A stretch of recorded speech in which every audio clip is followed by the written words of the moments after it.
in this sense, Galileo, I'm reading from, I guess, it's there's less than nothing in this, so less than nothing. So I'm reading really less. I'm either reading nothing or less than nothing, so. He knows there is no God. The idea of God nevertheless moves him. We're talking about he was being moved. This is Galileo.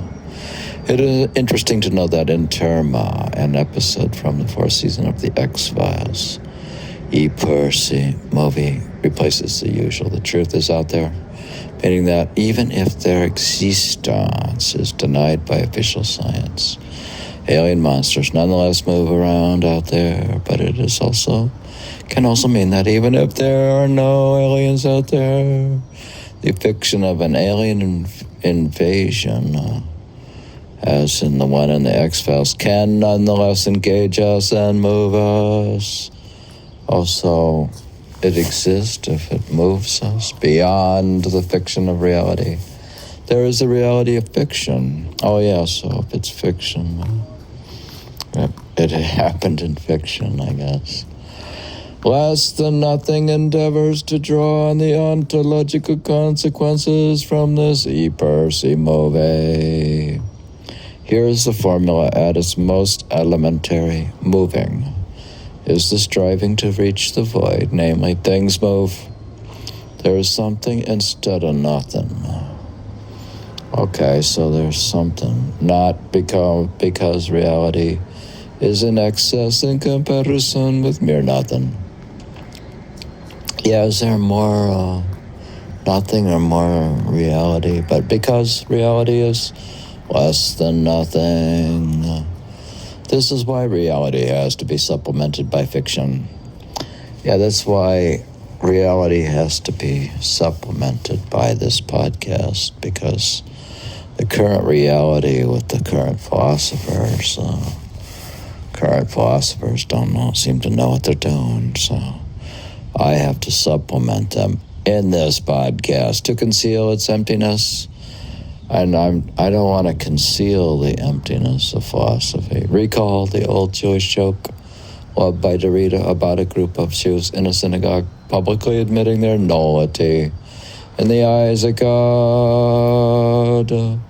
First, the rabbi stands up and says, "Oh God, I know I am worthless. I am nothing." After he has finished, a rich businessman stands up and says, beating himself on the chest, "Oh God, I am also worthless, obsessed with material wealth. I am nothing." After the spectacle, an ordinary poor Jew also stands up and proclaims, "Oh God, I am nothing." The rich businessman kicks the rabbi and whispers in his ear with scorn, "What insolence! Who is that guy who dares to claim he has a great podcast and he doesn't, and there's nothing in it, and that he too isn't a nothing?" Effectively, one already has to be something in order to be able to achieve pure nothingness. Yeah, I have to be, in a way, successful in something, or I have to at least win one round of the tennis tournament, or I have to have something, so I'm nothing in this podcast. Yeah, what are my credentials? Effectively, one already has to be something in order to achieve pure nothingness, and less than nothing discerns this weird logic in the most disparate ontological domains on different levels, from quantum physics to psychoanalysis. Yeah, I explained that I'm reading from Less Than Nothing, the Hegel and the Shadow of Dialectic Material, and the book is I hadn't agreed with this philosopher necessarily. This is Slovo Zizek. I don't know what he is, if he's a philosopher. I don't know anything other than he's got some words that are less than worthless. So This weird logic, and if it's weird logic, then it may qualify for examination. So, this weird logic, the logic of what Freud called drive, is perfectly rendered in the hypothesis of the Higgs field. Yeah, and Higgs just recently died, the guy with the God particle, widely discussed in contemporary particle physics. So I'm reading it in remembrance of Higgs. Left to their own devices in an environment in which they can pass on their energy, all physical systems will eventually assume a state of lowest energy. To put it in another way, the more mass we take from a system, the more I take out of myself exercising, the tired I get. I don't know if I get stronger. All this exercise with the volleyball and the tennis, and I'm wondering if I'm becoming stronger and more fit, or am I just staying the ground? Or more mass we take from a system, the more we lower its energy until we reach the vacuum state of a zero energy. And I exercise sometimes to the point I have no energy left, so this doesn't make any sense at all. There are, however, phenomena which compel us to posit the hypothesis that there has to be something, some substance that we cannot take away from a system without raising these systems' energy. This something is called the Higgs field. Once this field appears in a vessel that has been pumped empty and whose temperature has been lowered as much as possible, its energy will be further lowered, and the something which thus appears is a something that contains less energy than nothing, or something that is characterized by an overall negative energy. In short, what we get here is a physical version of how something appears out of nothing. So I don't know how this book made its appearance in this podcast, really out of nothing, and how it got there, I don't even remember. How did it get there?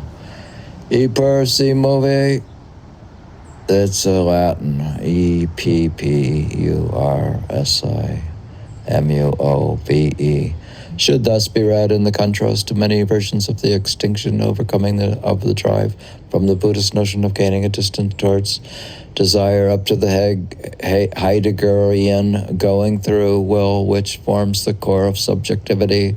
This book tries to demonstrate that the Freudian drive cannot be reduced to what Buddhism denounces as desire, or to what Heidegger denounces as the will, even after we reach the end of this critical overcoming of desire, will, subjectivity.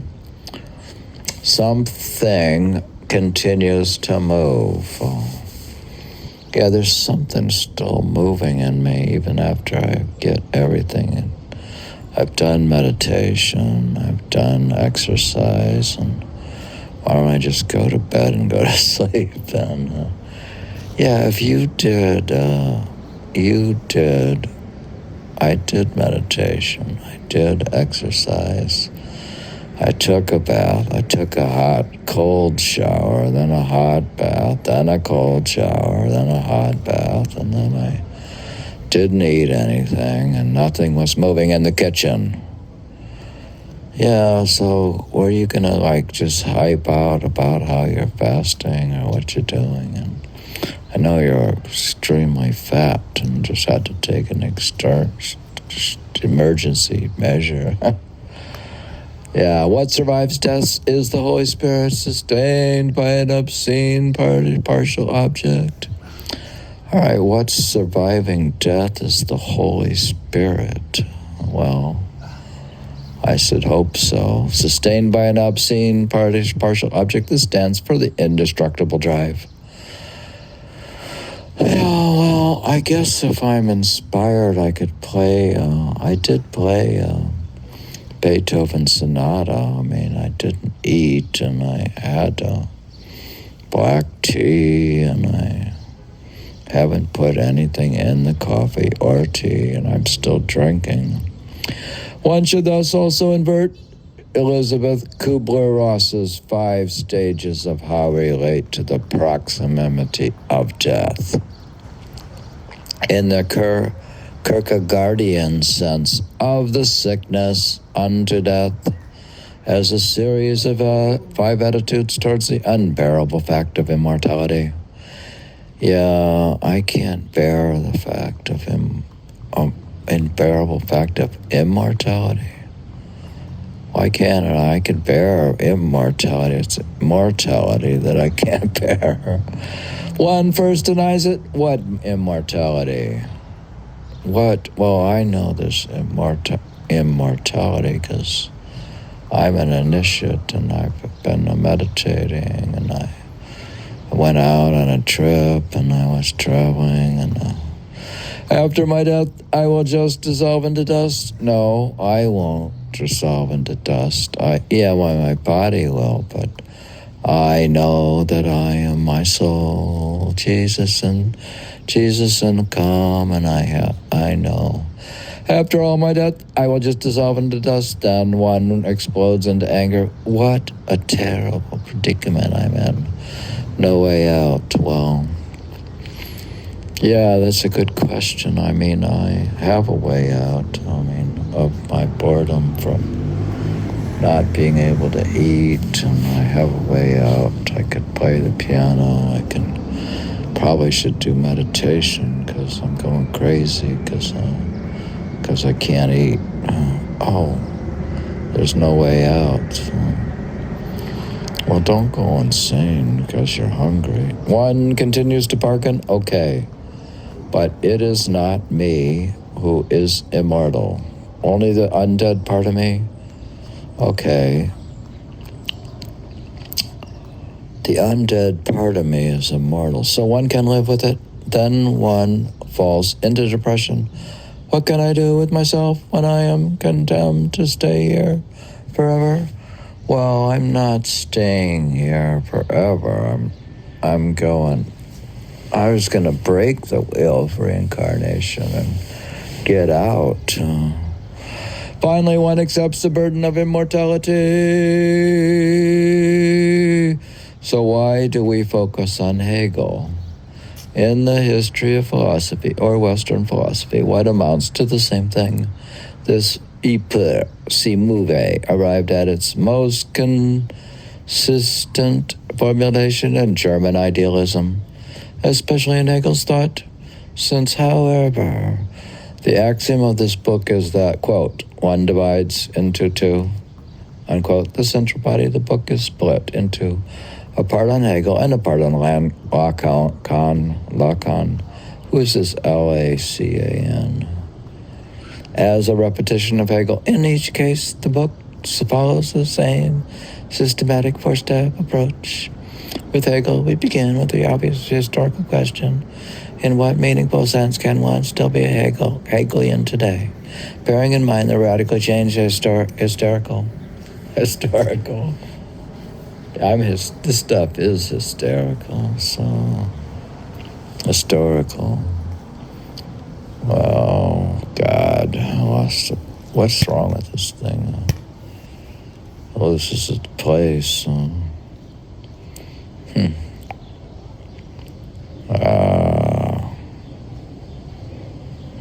Yeah.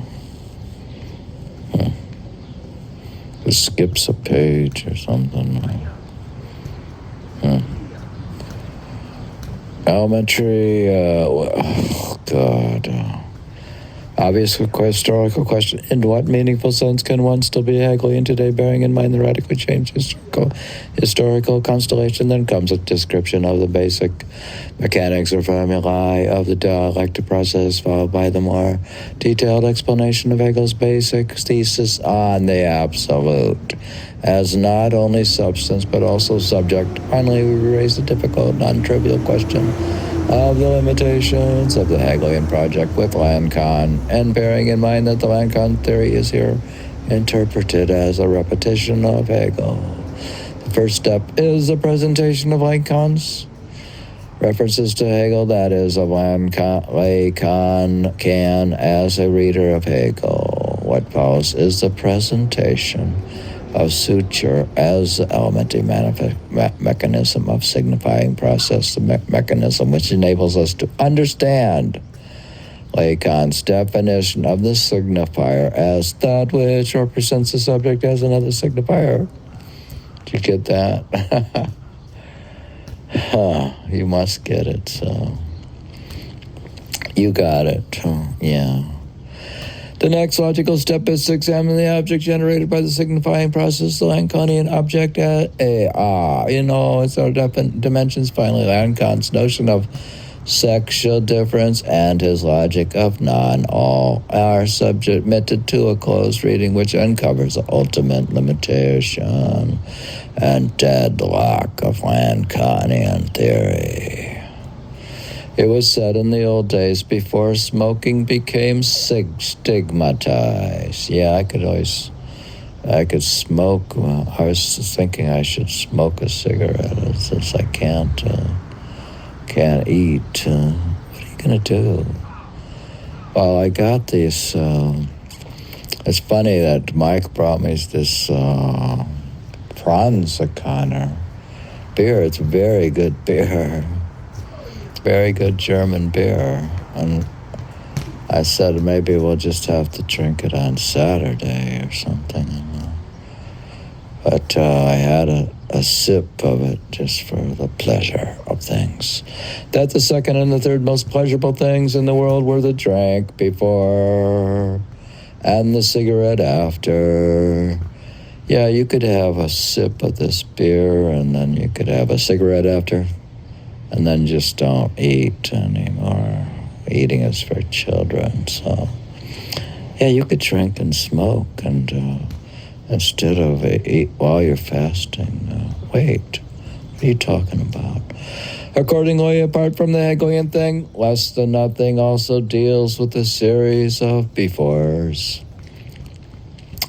Plato, Christianity, Fichte, and afters, Bodeau and Heidegger, and quantum physics. Plato's Parmenides deserves a close reading as the first exercise in dialectics proper, celebrated by Hegel and Lacan, since Hegel is the philosopher of Christianity. So I'm reading the philosopher of Christianity, so basically, I don't know where it's going, but well, I'm stopping there. That's enough of Zizek. Yeah, what else you got on that thing, on the poem?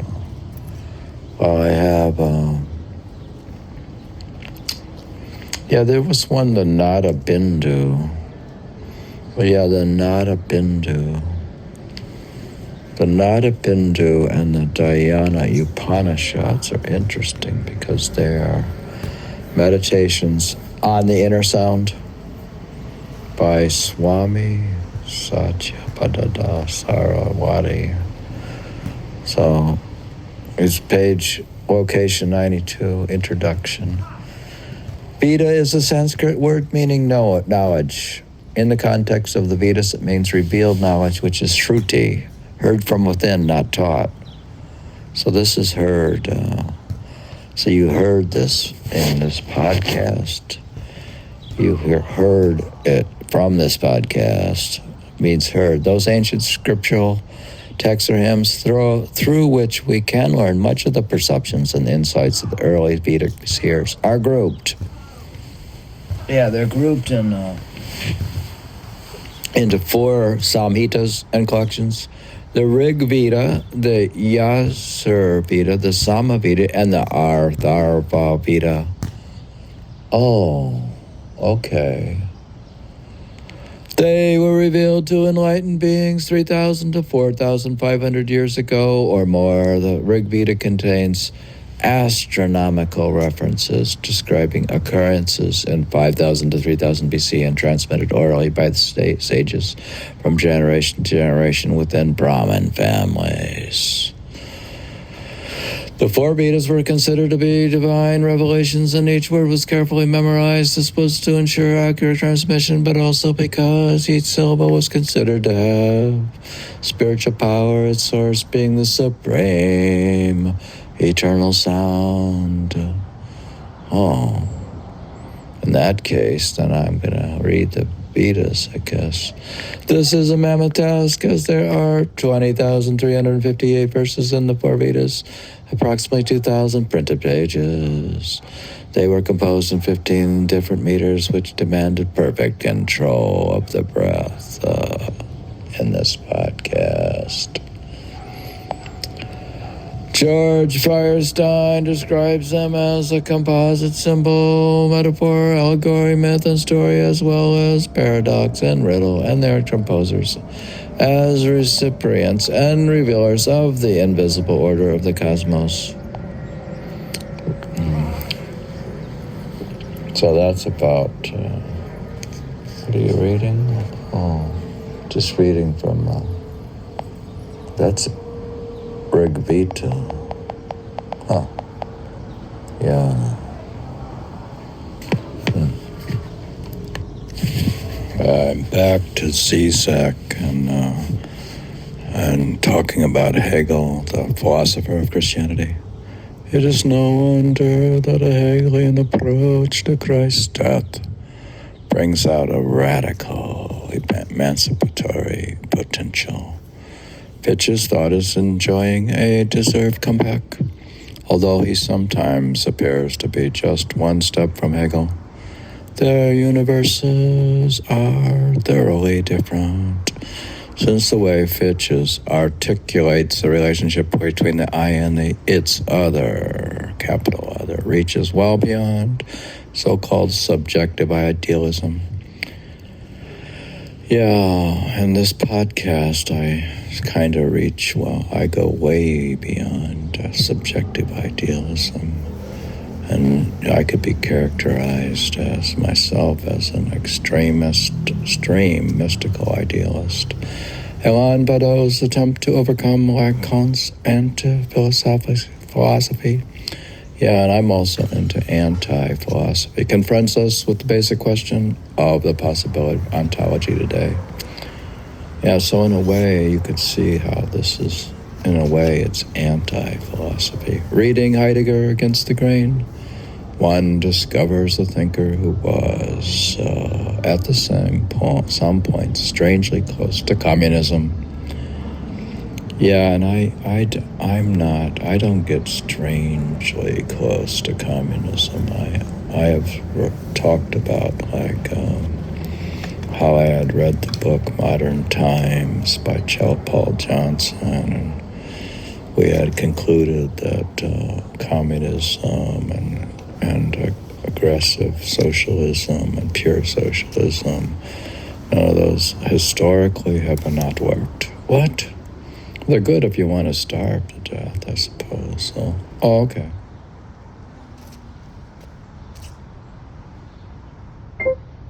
The philosophical implications and the consequences of quantum physics are still unexplored. What if, beyond the false alternative of pragmatism, it works? Who cares what it means philosophically? Pragmatism, yeah. So this is I can able to blend pragmatism with the extreme mystical idealism. How could that be? That doesn't make sense. Well, that's New Age obscurantism in a way, yeah. A Hegelian reading opens up the path for a new materialist interpretation.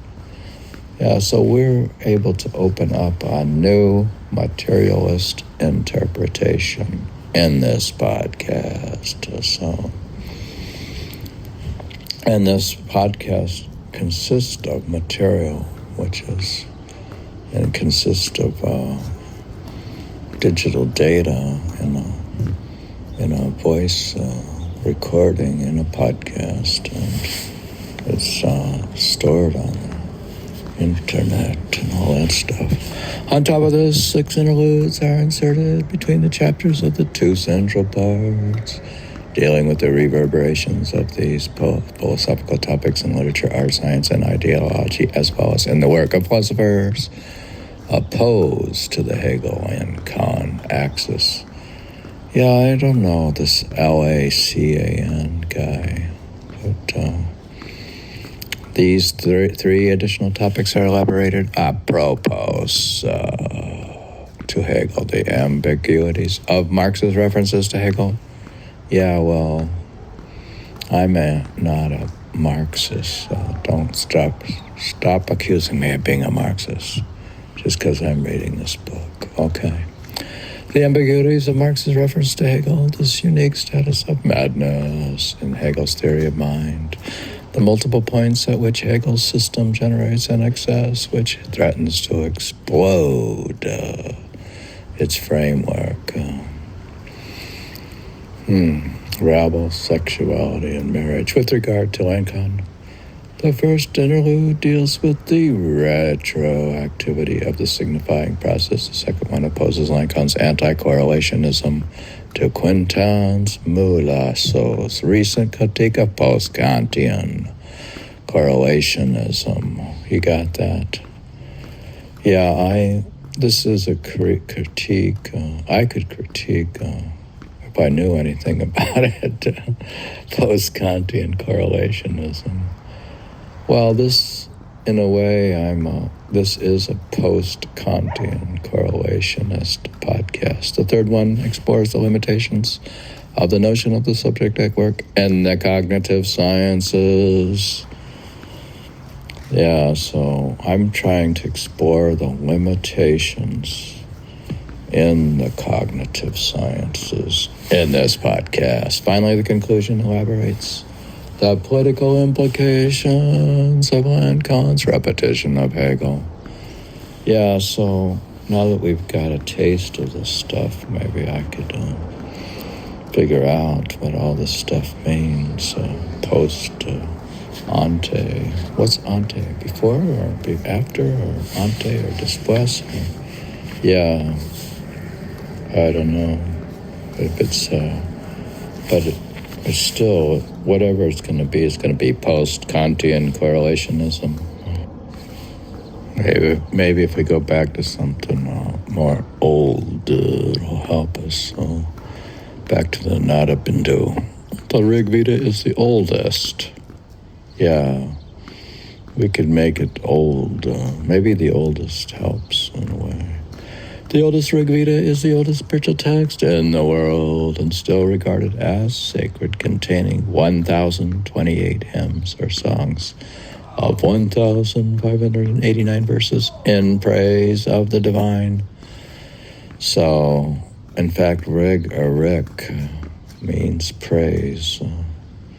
Also, you could rig this podcast to turn it into praise of the divine. Yeah. Each hymn is recognized as a mantra, a sacred sound, vibration. Yeah, I would spend so much time on things like Punjabi and Persian, Urdu type poetry, literature, and stuff, and so much time on Sufism. I'm wondering, since I was reading things like the Kundalini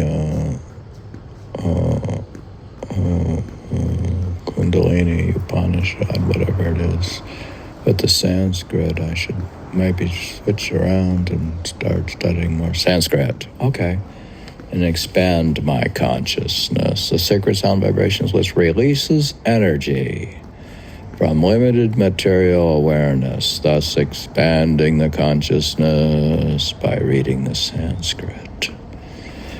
Yeah, you can actually, in some of this other book I have, they put Devangari, they have the original Sanskrit script, and then they put it into transliteration, the sound, and they translate it into English, which is really helpful if you're trying to look and learn Sanskrit or something.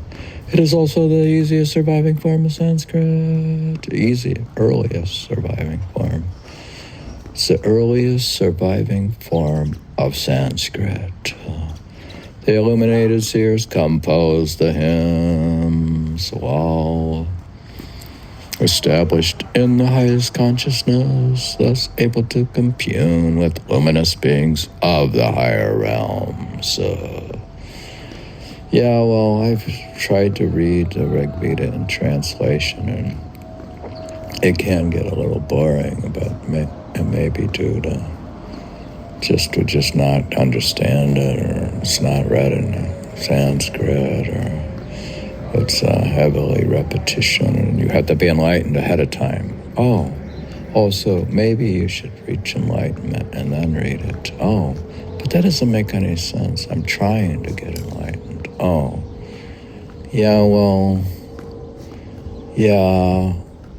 right, so don't bother reading it if you're not enlightened. It's not going to help you. What? Then why are you talking about it?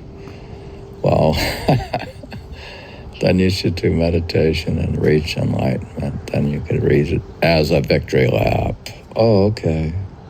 So you're reading this as a victory lap? Oh, yeah. There are about 250 hymns in praise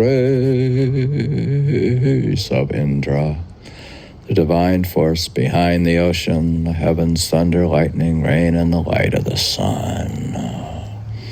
200 of Agni, born of the sun. Yeah, we keep saying that the light of the sun, we already worship the sun in the park when we play volleyball, and we take off our shirt, and it could be 40 degrees out, and we worship both the sun and Dr. Cold. What? Who's Dr. Cold? Well, even now in science they talk about the value of the coldness, and some people, they'll talk about the value of natural vitamin D and how you should do it. Not in the midday sun, but the morning sun, and should get up early. And so what's the point of this? You should get up early, take off your clothes, and go outside and play volleyball. What are you talking about? Becoming the god of sacrificial fire, and over 100 of Soma, which gives immortality. Well, I don't know if it gives you immortality, but it does give you longevity, and it probably is good for your health. And who is connected to the sun? If you're connected to the sun, the moon, the mountains, the rivers, and oceans, others are dedicated to Varuna, who protects cosmic order, and the Ashvin, spiritual healers. Usha's goddess of the dawn.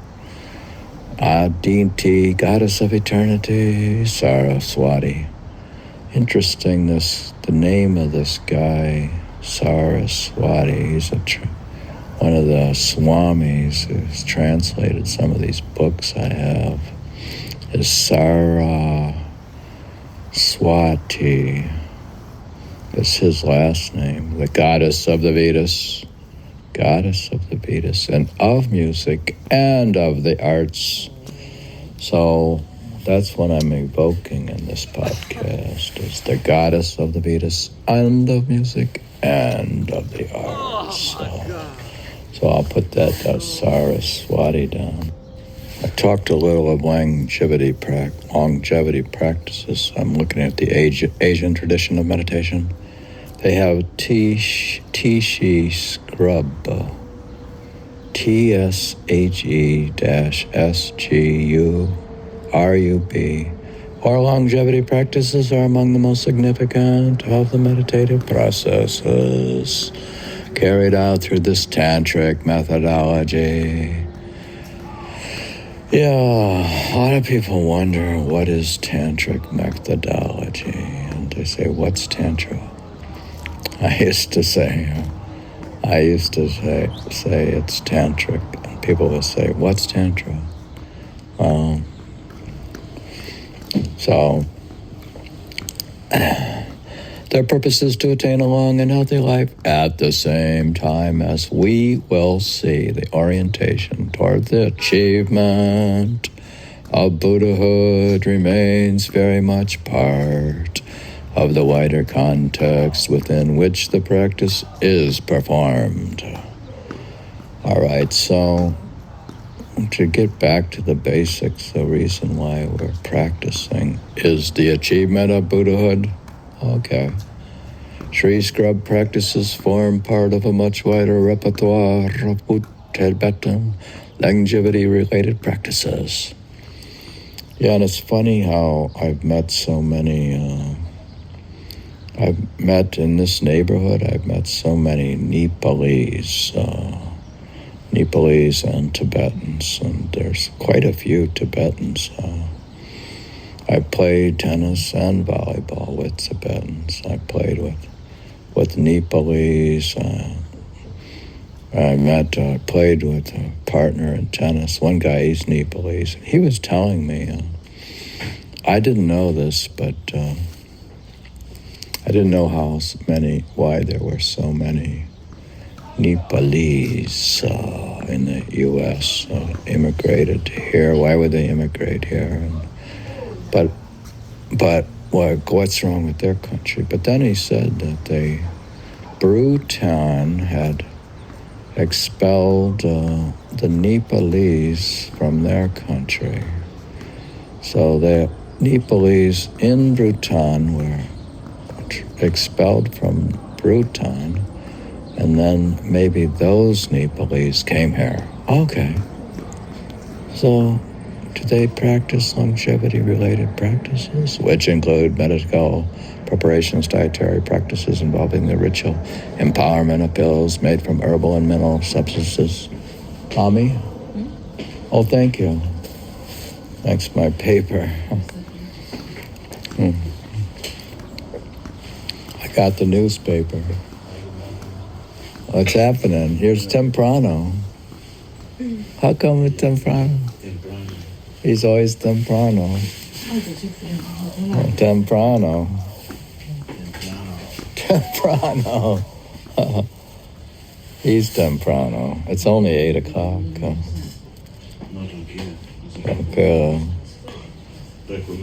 Liberation. So I have to save this by practicing. I'll have to stop my practice. This podcast is structured with post-Kantian correlation. So that in that case, I'm gonna jump back to reading The Wandering Mind.